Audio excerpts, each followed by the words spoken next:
শনিবার অনুষ্ঠিত সাংগঠনিক বৈঠক থেকে প্রদেশ কংগ্রেস সভাপতি আশিস কুমার সাহা যে প্রতিক্রিয়া জানান তাতে স্পষ্ট, পঞ্চায়েত নির্বাচনে এককভাবে বেশি সংখ্যক জায়গায় লড়াই করবে প্রদেশ কংগ্রেস। সিপিএম এর সঙ্গে জোট নিয়ে স্পষ্ট কিছুই জানাননি তিনি। তবে আশিস কুমার সাহা জানিয়েছেন, মূলত গ্রামীণ স্তরের দলীয় নেতাদের মতামতকে প্রাধান্য দিয়ে নির্বাচনী লড়াই করবে দল।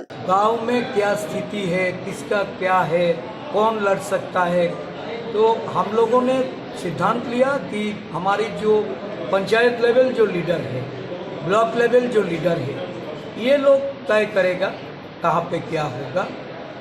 हम लोग चाहते हैं कि इस चुनाव में ज़्यादा से ज़्यादा हमारी पार्टी की तरफ से हम चुनाव लड़ें। পঞ্চায়েত ও পঞ্চায়েত সমিতি নির্বাচনে দল উল্লেখযোগ্য ফলাফল করবে বলে আশা প্রকাশ করেন দলের অপর বরিষ্ঠ নেতা ও বিধায়ক সুদীপ রায় বর্মন। জোট প্রসঙ্গে তার মতামত, পরিস্থিতি অনুসারে সিদ্ধান্ত নিয়ে এগিয়ে যাবে প্রদেশ কংগ্রেস। জিতিয়ে পাঠাতে পারে প্রতিনিধিত্ব হিসেবে, কিন্তু তাতে অনেক প্রতিকূলতা রয়েছে, বাধা দেবে, এখনই হুমকি ধুমকি সবকিছু চলছে।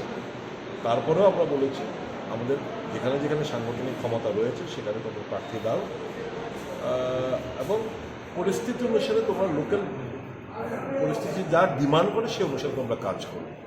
আমরা আশাবাদী আমরা কংগ্রেস দল বেশ কিছু জায়গায়, বেশ কিছু আরডি ব্লকে আমরা ক্যান্ডিডেট এবং ভালো ফল আমরা আশা করছি।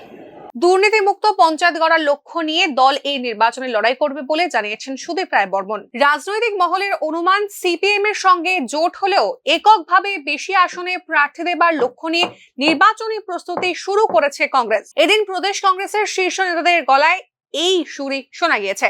Bureau report, news now.